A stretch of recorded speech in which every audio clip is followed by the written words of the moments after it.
Welcome back to our YouTube channel ಹೂವಿನ ಲೋಕ. ಇವತ್ತು ಲೇಬರ್ ಕಾರ್ಡು ಎಲ್ಲಿ ಅಪ್ಲೈ ಮಾಡೋದು, ಯಾರಿಗೆ ಸಿಗತ್ತೆ ಯಾರಿಗೆ ಸಿಗಲ್ಲ ಅಂತ ಇನ್ಫಾರ್ಮೇಶನ್ ಕೊಡ್ತಾ ಇದ್ದೀನಿ. ಅದಕ್ಕೆ ಮೊದಲು ನಮ್ಮ ಚಾನಲ್ನ ಯಾರೆಲ್ಲ ಸಬ್ಸ್ಕ್ರೈಬ್ ಮಾಡಿಲ್ಲ ಪ್ಲೀಸ್ ಸಬ್ಸ್ಕ್ರೈಬ್ ಮಾಡ್ಕೊಂಡು ನೋಡಿ. ಈಗಾಗಲೇ ಯಾರು ಸಬ್ಸ್ಕ್ರೈಬ್ ಮಾಡಿದ್ದೀರೋ ಅವ್ರಿಗೆಲ್ಲ ಥ್ಯಾಂಕ್ ಯು ಸೋ ಮಚ್. ಬನ್ನಿ ಇವತ್ತಿನ ವಿಡಿಯೋನ ಸ್ಟಾರ್ಟ್ ಮಾಡೋಣ.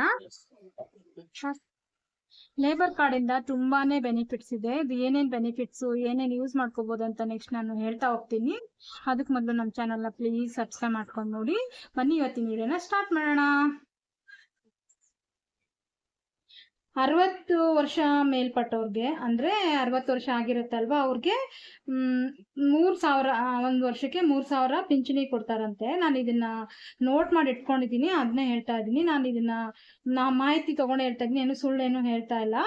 ಆಮೇಲೆ ಯಾರಾದ್ರೂ ಲೇಬರ್ ಕಾರ್ಡ್ ಇರುತ್ತಲ್ವಾ ಅವ್ರಿಗೆ ಆಕ್ಸಿಡೆಂಟ್ ಆಗಿ ಏನಾದ್ರೂ ಆದ್ರೆ ಅಂದ್ರೆ ಏನಾದ್ರೂ ಡೆತ್ ಆದ್ರೆ ಅವ್ರಿಗೆ 2 ಲಕ್ಷ ಪರಿಹಾರ ಸಿಗುತ್ತಂತೆ. ಆಮೇಲೆ ಆಕ್ಸಿಡೆಂಟ್ ಅಲ್ಲಿ ಒಂದ್ ವೇಳೆ ಏನಾದ್ರು ಹ್ಯಾಂಡಿಕ್ಯಾಪ್ ತರ ಏನಾದ್ರು ಇದಾದ್ರೆ ಅವ್ರಿಗೆ 1 ಲಕ್ಷ ಪರಿಹಾರ ಸಿಗುತ್ತಂತೆ. ಆಮೇಲೆ ಲೇಬರ್ ಕಾರ್ಡ್ ಯಾರಿಗಿರುತ್ತೋ ಅವ್ರ ಮಕ್ಕಳಿಗೆ 2,000 ಸ್ಕಾಲರ್ಶಿಪ್ ಸಿಗುತ್ತೆ.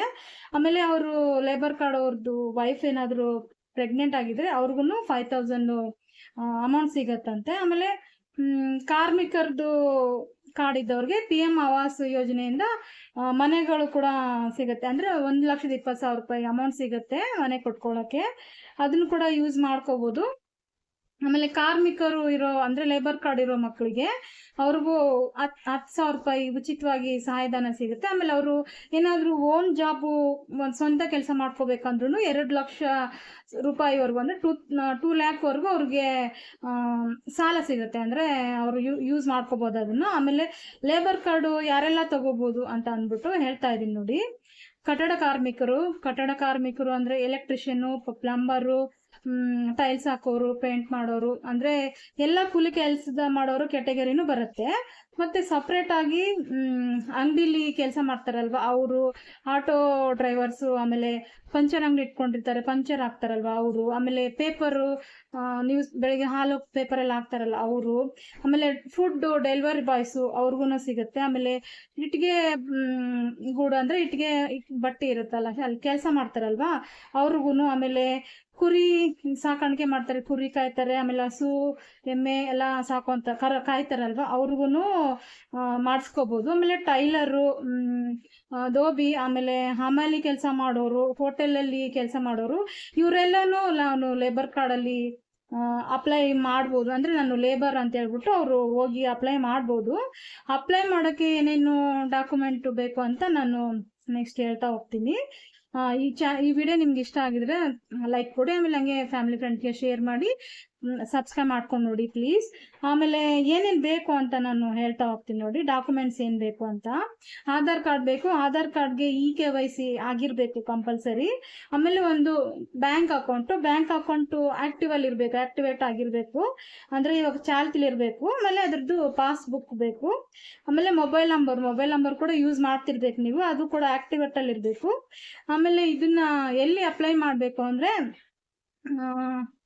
ಪ್ರೈವೇಟ್ ಸೈಬರ್ ಸೆಂಟ್ರಲ್ಲೂ ಅಪ್ಲೈ ಮಾಡ್ಬೋದು. ಯಾವುದಾದ್ರೂ ಈಗ ಹಾಕ್ಕೊಂಡಿರ್ತಾರೆ ನಾವು ಲೇಬರ್ ಕಾರ್ಡ್ ಮಾಡ್ಕೊಡ್ತೀವಿ ಅಂತ ಕಡೆ ಹೋಗ್ಬಿಟ್ಟು ನೀವು ಅಪ್ಲೈ ಮಾಡ್ಬೋದು. ಆಮೇಲೆ ಕಾರ್ಮಿಕರದ್ದು ಭವನ ಇರುತ್ತೆ, ಅದು ಇನ್ನೊಂದು ಏನಂತಾರೆ ಅದಕ್ಕೆ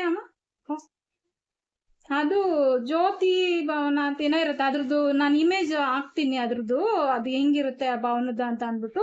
ಅದ್ರದ್ದು ಹಾಕಿರ್ತಾರೆ ಆಫೀಸ್, ನೋಡ್ರೆ ನಿಮ್ಗೆ ಗೊತ್ತಾಗುತ್ತೆ. ನನ್ನ ಆಫೀಸು ಬೆಂಗಳೂರಲ್ಲಿ ಒಂದು ಇದೆ, ನಾನು ಅದ್ರ ಅಡ್ರೆಸ್ ಕೂಡ ನಿಮ್ಗೆ ಹೇಳ್ತೀನಿ ನೋಡಿ. ಅದು ಎಲ್ಲಿ ಬರುತ್ತೆ, ಗಾಂಧಿ ಬಜಾರಲ್ಲಿ BMS ಕಾಲೇಜ್ ಪಕ್ಕದಲ್ಲಿ ಕರೆಕ್ಟಾಗಿ ಬರುತ್ತೆ. BMS ಕಾಲೇಜ್ ಪಕ್ಕದಲ್ಲೇನೆ ಇದೆ ಜ್ಯೋತಿ ಬಸು ಕಾರ್ಮಿಕರ ಭವನ ಅಂತ. ನೀವು ಯಾರು ನಿಯರೆಸ್ಟ್ ಇರೋರು ಹೋಗ್ಬಿಟ್ಟು ಅಲ್ಲಿ ಅಪ್ಲೈ ಮಾಡ್ಬೋದು. ಆಮೇಲೆ ಅಪ್ಲೈ ಮಾಡೋಕ್ಕೆ ಏನೇನು ಬೇಕು ಅಂತಂದ್ರೆ ಹೇಳ್ದು ನಾನು ಫಸ್ಟ್ ನೋಡಿ. ನಿಮ್ದು ಈಗ ಲೇಬರ್ ಕಾರ್ಡ್ ಬೇಕಂದ್ರೆ ಮೇನ್ ಯಾರು ವರ್ಕ್ ಮಾಡ್ತಾರೋ ಅವ್ರದ್ದು ಲೇಬರ್ ಕಾರ್ಡ್ ತಗೋಬೇಕು. ಪ್ಲಸ್ ನಿಮ್ದು ವೈಫು, ಇಲ್ಲ ಅಂದ್ರೆ ವೈಫ್ ಮಾಡಿಸ್ತೀರ ಅಂದ್ರೆ ಅವ್ರಿಗೆ ಹಸ್ಬೆಂಡ್, ಹಂಗೆ ವೈಫ್ದು, ಆಮೇಲೆ ಮಕ್ಕಳದು ಫೋಟೋ, ಆಮೇಲೆ ರೇಷನ್ ಕಾರ್ಡ್ ಕೂಡ ತಗೊಂಡು ಹೋಗ್ಬೇಕು. ರೇಷನ್ ಕಾರ್ಡ್ ಬೇಡ ಅಂದ್ರೂ ನಡೆಯುತ್ತೆ, ಫೋಟೋ ತಗೊಂಡೋಗ್ಬೇಕು. ಆಮೇಲೆ ಮೇನ್ ಆಗಿ ಮಕ್ಕಳದು ಇಲ್ಲ ವೈಫ್ದು ಆಧಾರ್ ಕಾರ್ಡ್ ತಗೊಂಡೋಗ್ಬಿಟ್ಟು ಅಲ್ಲಿ ಎಂಟ್ರಿ ಮಾಡಿಸಿದ್ರೆ ಅವ್ರು ಎಂಟ್ರಿ ಮಾಡ್ಬಿಟ್ಟು ಕೊಡ್ತಾರೆ. ಇಂಥ ದಿನ ಬನ್ನಿ ಅಂತ. ಅಂದ್ರೆ ಕಾರ್ಮಿಕರ ಭವನದಲ್ಲಾದ್ರೆ ಅವ್ರೇನು ದುಡ್ಡೇನು ತಗೊಳ್ಳಲ್ಲ, ಕಡಿಮೆ ದುಡ್ಡಲ್ಲೇ ಮಾಡ್ಕೊಡ್ತಾರೆ. ಒಂದು 500 ತೊಗೊತಾರೆ. ಪ್ರೈವೇಟ್ ಸೈಬರಲ್ಲಾದರೆ ಹತ್ತತ್ರ 1,000 ಕೇಳ್ತಾರೆ. ಇದು ಪ್ರೈವೇಟ್ ಸೈಬರಲ್ಲಿ ಕೂಡ ಅಪ್ಲೈ ಮಾಡ್ಬೋದು. ಕರೆಕ್ಟಾಗಿ ಆಧಾರ್ ಕಾರ್ಡ್, ಬ್ಯಾಂಕ್ ಅಕೌಂಟು, ಆಮೇಲೆ ಫೋಟೋ, ಮಕ್ಕಳದ್ದು ಆಧಾರ್ ಕಾರ್ಡ್ ಎಲ್ಲ ಡೀಟೇಲ್ ಕೊಟ್ಬಿಟ್ಟು, ಆಮೇಲೆ ನೀವು ಕೆಲಸ ಮಾಡ್ತಿರ್ತೀರಲ್ವಾ, ಆ ಕೆಲಸ ಮಾಡೋದು ಓನರ್ ಯಾರಿರ್ತಾರೆ ಅವ್ರದ್ದೊಂದು ನಂಬರು, ಇಲ್ಲಾಂದರೆ ಅವ್ರದ್ದು ಸೈನ್ ಕೇಳ್ತಾರೆ. ಈಗ ನೀವು ಎಲೆಕ್ಟ್ರಿಷಿಯನ್ ಆಗಿ ಯಾವ ಮೇಸ್ತ್ರಿ ಹತ್ರ ಮಾಡ್ತಿರ್ತೀರಲ್ವಾ, ಅವ್ರದ್ದು ಮೊಬೈಲ್ ನಂಬರು, ಇಲ್ಲಾಂದರೆ ಅವ್ರ ಹತ್ರ ಒಂದು ಸೈನ್ ಕೇಳ್ತಾರೆ. ಇಲ್ಲಾಂದರೆ ಅವ್ರ ಹತ್ರ ಅಂದರೆ ಎಲೆಕ್ಟ್ರಿಷಿಯನ್ ಅಂದ್ಬಿಟ್ಟು, ಮೇಸ್ತ್ರಿ ಅಂದ್ಬಿಟ್ಟು ಒಂದು ಕಾರ್ಡ್ ಇರುತ್ತೆ, ಆ ಕಾರ್ಡ್ ನಂಬರ್ ಕೇಳ್ತಾರೆ. ಇಲ್ಲ ನೀವು ಹೋಟೆಲಲ್ಲಿ ಕೆಲಸ ಮಾಡ್ತಿದ್ರಿಂದ ಹೋಟೆಲ್ ಓನರ್ದು ಒಂದು ಸೈನ್ ಇಲ್ಲ, ಆ ಥರ ಕೇಳ್ಬೋದು. ಒಟ್ಟಿನಲ್ಲಿ ನೀವು ಕೆಲಸ ಅಂದರೆ ಲೇಬರ್ ಆಗಿದ್ದೀರ ಅನ್ನೋದಕ್ಕೆ ಒಂದು ಪ್ರೂಫ್ ಕೇಳ್ತಾರೆ. ನೀವು ಅದನ್ನೊಂದು ನೀವು ಯಾರ ಹತ್ರ ಕೆಲಸ ಮಾಡ್ತೀರೋ ಆ ಕೆಲಸದವ್ರ ಹತ್ರ ಒಂದು ಸೈನ್ ತೊಗೊಂಡೋಗಿ ಕೊಟ್ಟರೆ ಮಾಡಿಕೊಡ್ತಾರೆ. ಮತ್ತು ಇದರಿಂದ ತುಂಬ ಯೂಸ್ ಇದೆ. ನೀವು ಇದನ್ನೆಲ್ಲ ಯೂಸ್ ಮಾಡ್ಕೊಳ್ಳಿ, ಎಲ್ಲಿ ಬೇಕಾದರೂ ಅಪ್ಲೈ ಮಾಡ್ಬೋದು. ಆಮೇಲೆ ಇದರಿಂದ ಎಷ್ಟೊಂದು ಬೆನಿಫಿಟ್ಸ್ ಇದೆ ಅಂತ ನಾನು ಇದರಲ್ಲಿ ನೋಟ್ ಮಾಡ್ಕೊಂಡಿದ್ದೀನಿ. ಯಾಕಂದ್ರೆ ನಾನು ಮಾಹಿತಿ ತೊಗೊಂಡೆ ಇದನ್ನು ವಿಡಿಯೋ ಮಾಡ್ತಾ ಇದ್ದೀನಿ. ಎಷ್ಟೊಂದು ಜನರಿಗೆ ಲೇಬರ್ ಕಾರ್ಡ್ ಆಫೀಸ್ ಅಂದರೆ ಯಾವ ಥರ ಇರುತ್ತೆ ಅಂದರೆ ಗೊತ್ತಿರುತ್ತೆ, ಒಬ್ಬೊಬ್ರಿಗೆ ಗೊತ್ತಿರಲ್ಲ. ಗೊತ್ತಿಲ್ಲದಿರೋರ್ಗೆ ಹೇಳ್ತಾ ಇದ್ದೀನಿ. ನಾನು ಇಲ್ಲಿ ಒಂದು ಫೋಟೋ ಅಪ್ಲೋಡ್ ಮಾಡ್ತೀನಿ. ಆ ಫೋಟೋದಲ್ಲಿ ಆಫೀಸ್ ಯಾವ ಥರ ಇರುತ್ತೆ ಅಂದ್ಬಿಟ್ಟು ನೀವು ಆರಾಮಾಗಿ ನೋಡ್ಕೋಬೋದು. ಅದನ್ನ ನೋಡ್ಕೊಳ್ಳಿ. ವಿಡಿಯೋನ ಇಲ್ಲಿಗೆ ಮುಗಿಸ್ತಾ ಇದ್ದೀನಿ. ಧನ್ಯವಾದಗಳು. Thank you so much.